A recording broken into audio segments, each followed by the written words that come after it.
friends. In fact, they ate together in her house several times. That was how close they were. Now, if this is true, why did Prophet Nigel decide to go public with a prophecy that had to do with a family she was friends with and they were so close? Could he not have called John Kumah?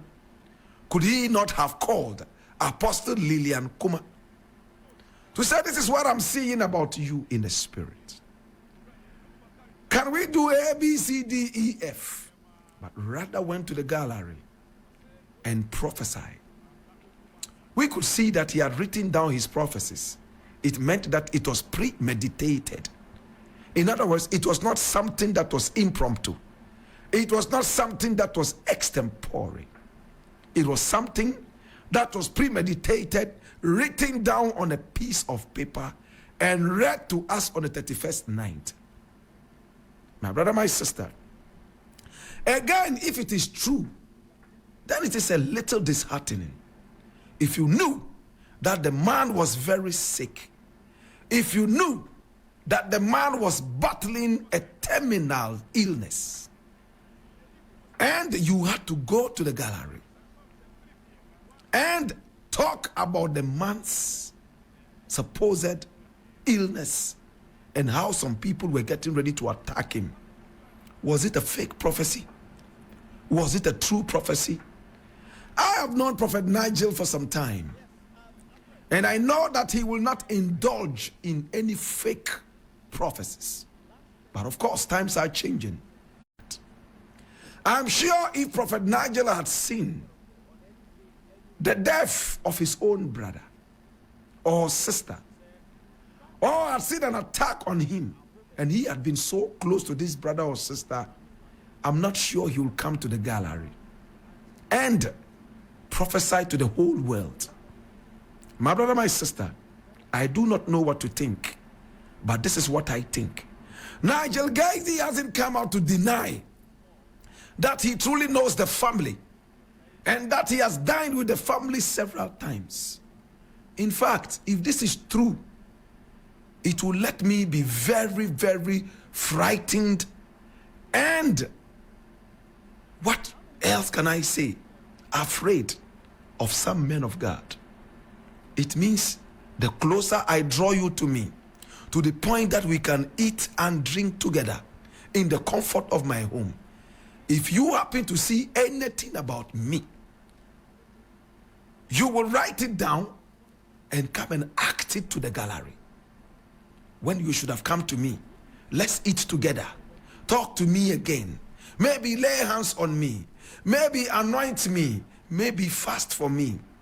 If he was terminally ill and this was how the message came out as, then I'm quite disappointed.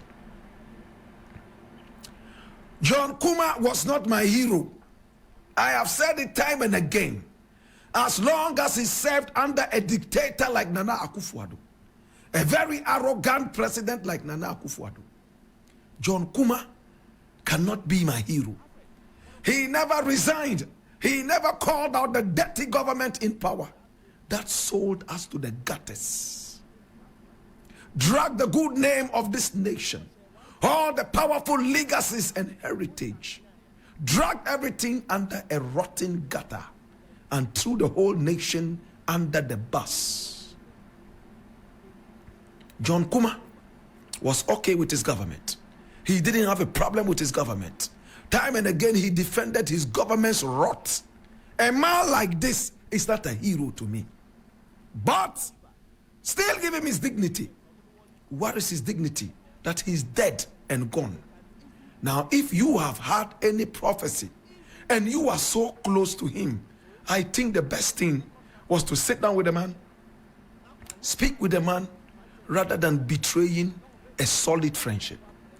I understand that Prophet Nigel said he tried to reach out to John Kumah. He tried to reach out to the family, but they rather ended up blocking him up.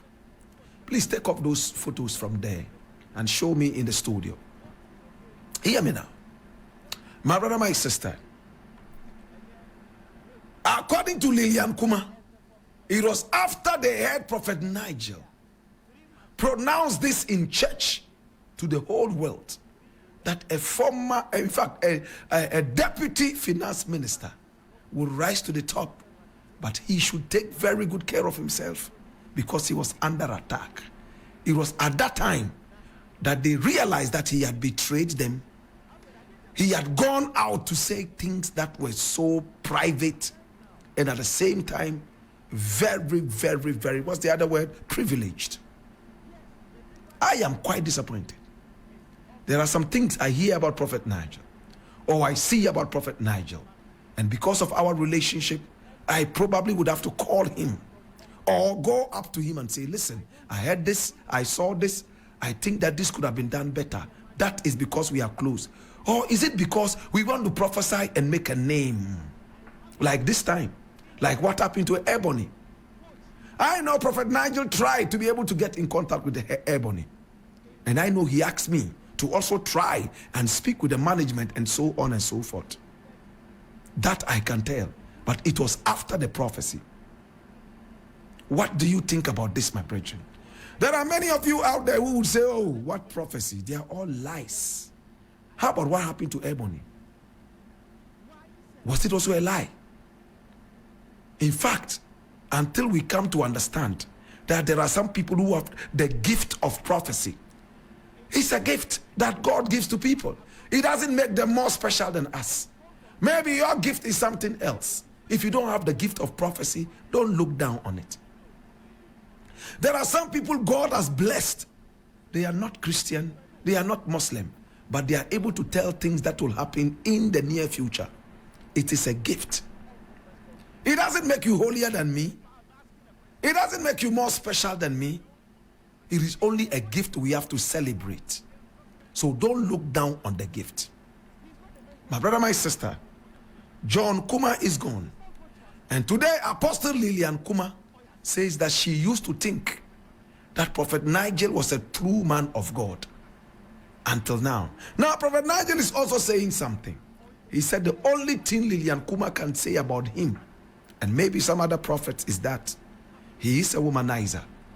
Well, my brother, my sister, whatever it is, I am sure that if this banter continues, the fruits shall be known.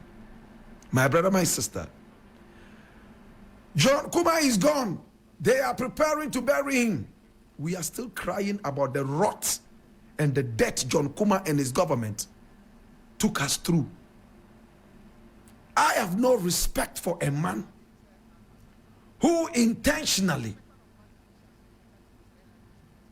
puts my nation in jeopardy. If you put my nation in jeopardy, if you put my nation in harm's way, there's no way I will celebrate you, dead or alive. It doesn't mean I don't respect the dead. I only respect the good dead.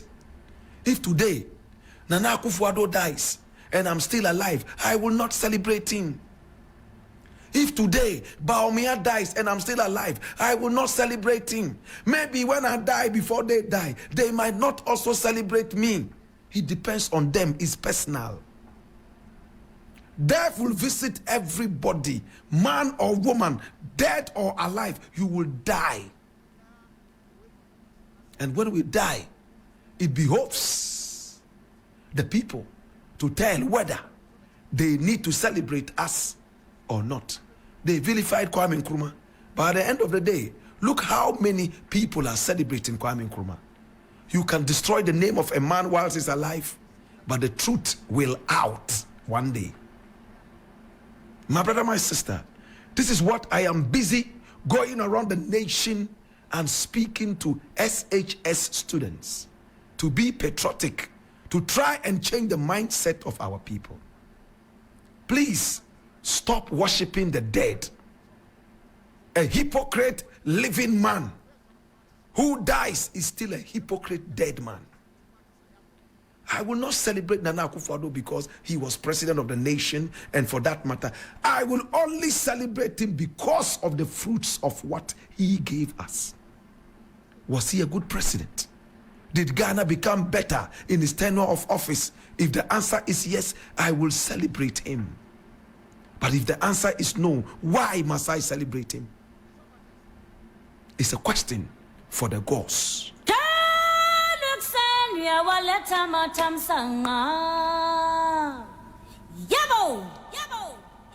Another thing I want to look at here is very interesting, and I need you to come along, and it's still about John Kumah.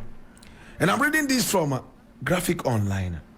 Mourn your husband and refrain from cause of death discussions. Asepa boss to John Kumah's widow. And I read, now the executive director of the Alliance for Social Equity and Public Accountability, Asepa, Mensa Thompson, has advised Apostle Lillian Kumah, the widow of the late Deputy Minister of Finance, Dr. John Kumah, to refrain from making public statements about the cause of her husband's death.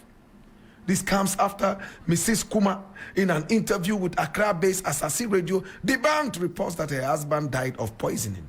She rather stated that John Kumah, who was the new Patriotic Party member of Parliament for Ejisu in the Ashanti region, had been battling a terminal illness for almost a year as diagnosed by doctors in Germany. Dr. John Kumah died on Thursday, March 7. I leave it here.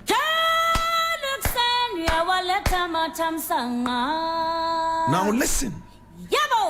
Listen to Apostle Lillian Kumah.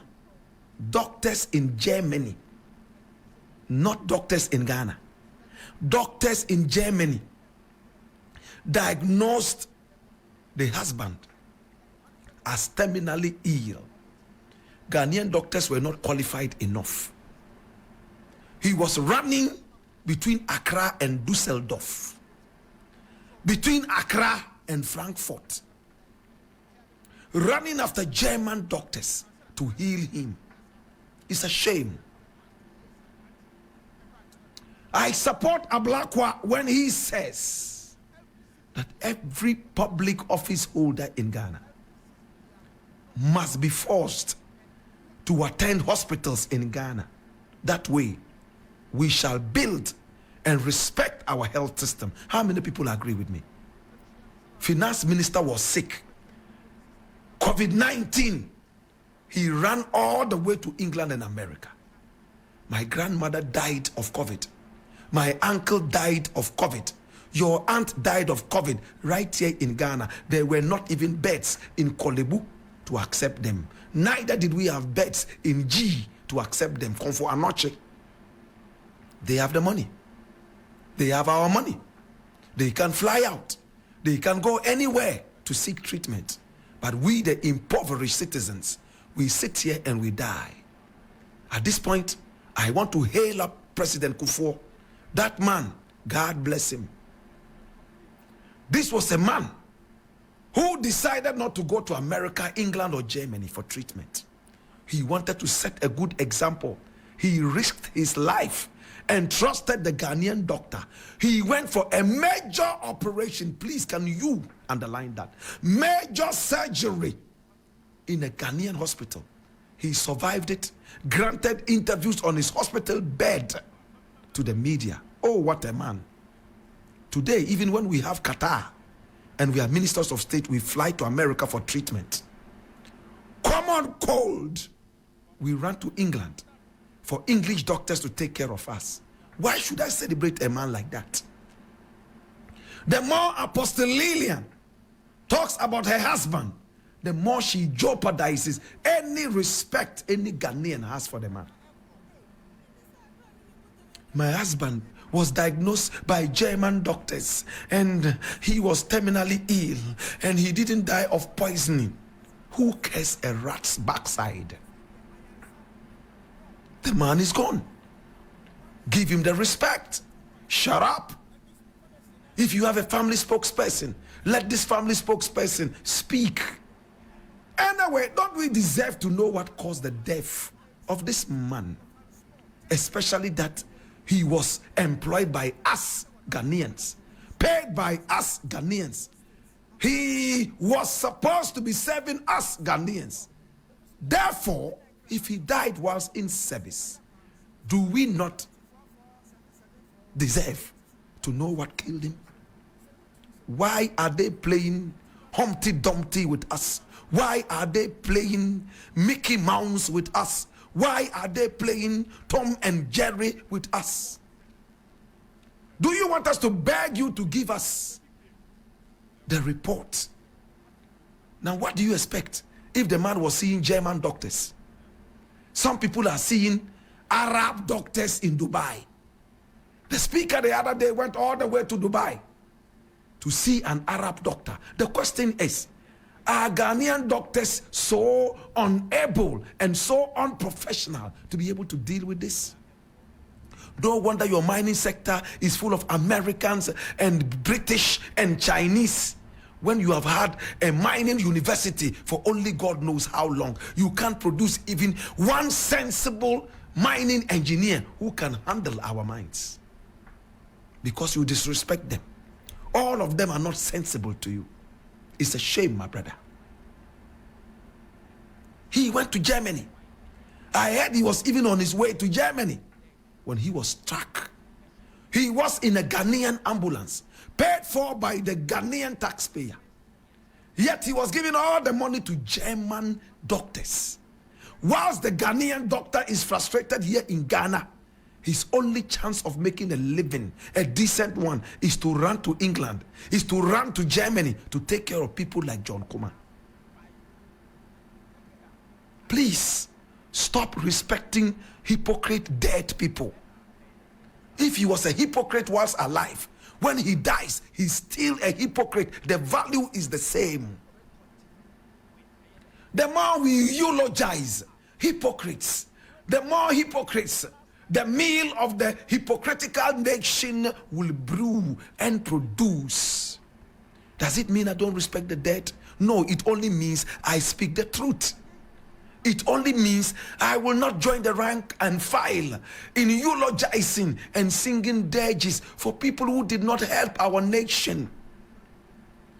Why should I celebrate anybody who worked under Nana Akufo-Addo until they change? Today we are hearing they are poisoning each other for power. Hallelujah.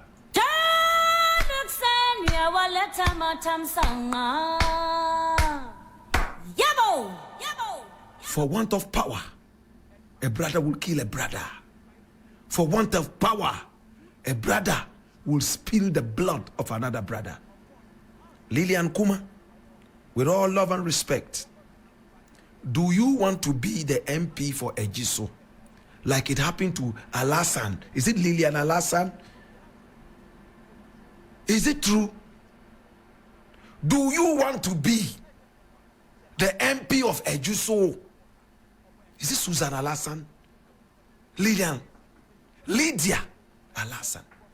Her husband died, and dirty politicians decided to draw her in and win sympathy votes. Today, the easiest way to become an MP is to pray for your husband to die. And when he dies, sympathy votes will come in. Oh, what a country. Remember when Ghanaians bemoaned the situation and decried the situation. Hey!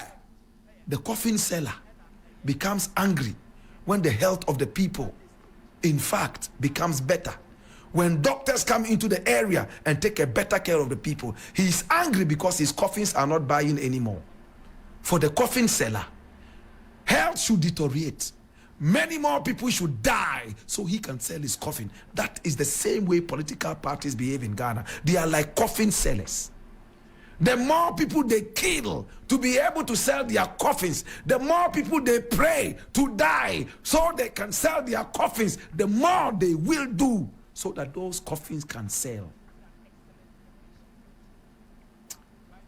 Politicians don't care about us. The man was busily running between Accra and Frankfurt, Accra and Dusseldorf, flying left, right, and center. Yet, these were the people who messed up our economy, arrogantly defended the rot. Today, you want an iota of sympathy from Ghanaians. They gave all the money to white people, white doctors and white nurses, white engineers and white miners. Everything is white. Everything white in their eyes is heavenly and angelic. And everything black is demonic. Need I say more? May his soul rest in peace. But Lillian Kumah, Apostle, with all respect, I know the party will be coming for you. Vocal as you have become, to become the MP for the area. Your husband won the primaries overwhelmingly. In fact, you will get 200% of the votes, because ghosts will all come out and vote for you. And when you become that MP for the area, that is when reality will set in. Hallelujah. Do you remember First Man constituency? It was the same thing that happened. A man passed on. His wife quickly metamorphosed into a full-blown politician. No training, nothing. All you need is for your husband to pass on. And when he goes into eternity, sympathy votes come in. My brother, my sister, let's look at a better Ghana. Let's forget all this full respect for the dead, so our nation will grow. We all will die one day. The only way we will be celebrated would be what we bequeathed to our nation. I don't care who thinks what. I don't mind who cares what. I wanted to end here, but there is something here I want to end with in just 2 minutes. Captain Planet says, when you find your way outside Ghana, don't ever return to Ghana. It's out of frustration, my brother. I will not advise you not to return to Ghana. Hey, you are running to another man's house. You stay in the other man's house. You will never ever have your respect. The Jamaicans have a saying, and I want to leave that with you. They say, beg water can't cook cow food. Should I take it again? Beg water can't cook cow food. In other words, if you go and beg for water to go and cook cow skin, it's cow skin, not cow foot. Beg water can't cook cow skin. You know how hard cow skin is? You need a lot of water to be able to cook cow skin. It demands a lot of water and heat.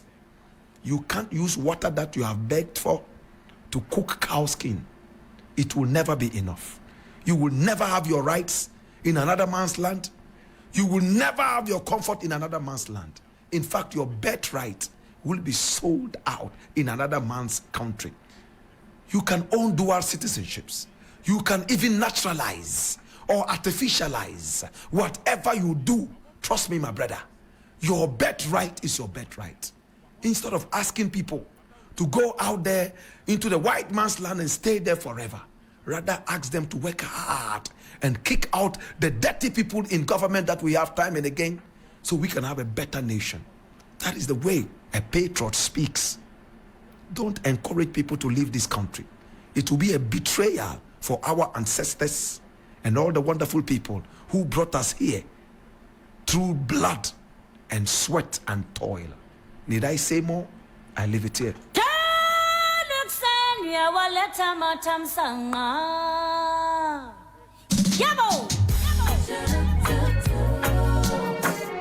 This is 3FM.